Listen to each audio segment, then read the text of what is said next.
I'm not a dog person. This hasn't always been the case though. As a matter of fact, I used to love them. I grew up telling everyone that I would be a veterinarian one day. Had that been the case, I'd like to think that I wouldn't be in the position I am in now. I'm a nervous wreck. As long as I can remember, I've suffered from constant paranoia. If you ask my parents, they'd tell you an entirely different story.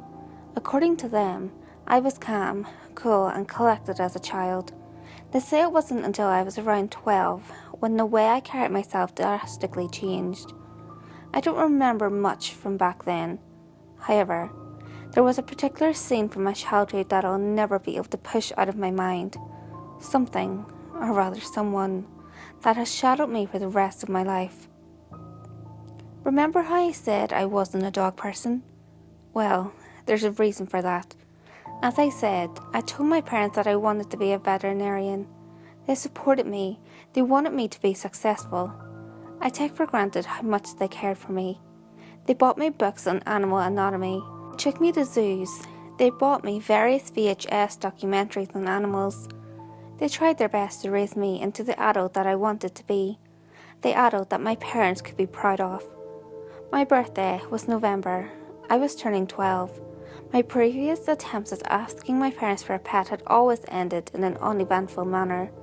They would always say I wasn't old enough, that I wasn't prepared for the responsibility of looking after a living, breathing animal. I was set to prove them wrong. This year, I was fucking 12. I'd been reading up on all those animal books, and this year, I knew I was ready. Once again, I told my parents that I wanted an animal this year. Their reaction was different this time. My father gave me a single, maybe, and that was that. I knew what I'd be getting for my birthday this year. It was no surprise when I woke up the day of my birthday to a small puppy licking my face. I was thrilled. There my parents were standing at my bedroom door smiling warmly. They wished me a happy birthday and gave me a speech about how I needed to treat the dog the way I would any other living being. They provided me with dog food, bowls and a leash. In that moment, I was the happiest I've ever been in my life. That dog was my best friend. The time I spent with the dog was great. I was an only child, homeschooled. I was never really able to have interactions with people my age. Not that I'd have a problem with doing so. My dog, who I named Theo, had steadily grown a bond with me over the course of a month. We bonded the way any other kid would with his dog. We went on walks, we played together. I bathed him, fed him, and overall trying to raise him the best I could, as my parents had done for me. Needless to say, my parents were impressed. Their opinion of me soon changed. It was January 1st, the beginning of a new year, and a new beginning for me. I woke up at around 10 a.m, a late start for me. I never actually made it to midnight on New Year's before. I felt like absolute shit. I was greeted in the kitchen by my mother, who had provided a delicious breakfast. My mother's cooking was stuff of legend. As I sat at the dining room table to eat breakfast, Theo greeted me from under the table and sat down at my feet. I slipped him a piece of bacon. He was delighted. My breakfast was cut short. One of my chores was to get the meal every day. As soon as I heard the familiar sound of the meal truck, I shot up out of my chair. One of my animal documentaries taught me about Ivan Pavlov and his dogs. Funny, I didn't know how I was being conditioned to react a certain way to the sound of that truck. I was still tired from last night. I fumbled towards the front door. I wasn't paying much attention. As soon as I opened the door, Theo took off as fast as he could. I couldn't process what just happened. He had never done that before. I collected my thoughts and decided to go after him. I grabbed my jacket from the coat rack and ran outside. As soon as I stepped foot out onto the porch, I froze. Theo hadn't gotten far. He hadn't even left the front yard. The yard's exit was blocked by a man. That was the first time I saw him. The man looked straight at me. He didn't blink. I didn't know what to do or how to feel. At first, I was grateful. He was the only thing standing between Theo and the rest of the world. He said nothing. Theo was looking up at him. He wagged his tail. He panted. It was as if the man didn't notice his dog was there. He just kept staring. I wanted to say something. I wanted to thank him. The way he was looking at me was as if he was expecting me to say something. I couldn't bring myself to, without averting his gaze. He kneeled down and picked up Theo by the scruff of the neck. Theo whined. I wanted to tell him to put my dog down, but again, I couldn't. I simply couldn't think of appropriate words. My mind was all in a jumble. I couldn't move. I couldn't think straight. All I could do was watch. The man reached into his pocket, pulled out a knife and cut the dog's throat in one quick motion.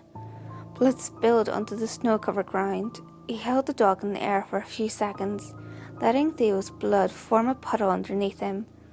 The man then simply let go. Theo fell like a light crunch into the reddened snow.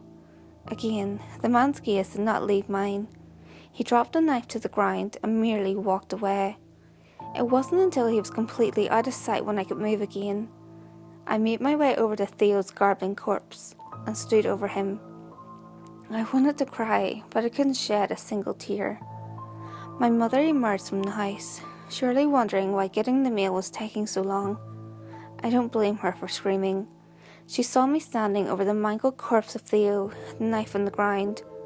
It didn't take a genius to put two and two together. The scene describes itself. In the following months, my parents have forced me into seeing a psychiatrist. When asked why I killed Theo, I tried to tell them it wasn't me.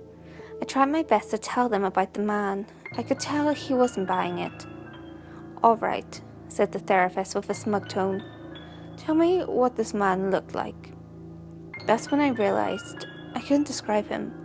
It's not that I didn't remember his face, it's just he was so generic. I wouldn't be able to describe him without describing millions of other people in the world. His face was so forgettable. I know I stared at the man for a good 5 minutes. One would assume I would be able to remember the face of a man who had killed my dog without breaking eye contact with me. It was like I knew what he looked like, but my brain couldn't translate his appearance into words. I didn't answer the therapist's question. I simply slumped into my chair. Throughout my entire life, this man has popped up in multiple occasions. I may go into further detail in the future, but all I can say for now is that he definitely exists. I may seem crazy, but I know what I saw that day. I always see him, whether he's among a crowd while watching the news, or in my dreams. He's real, and he's always watching.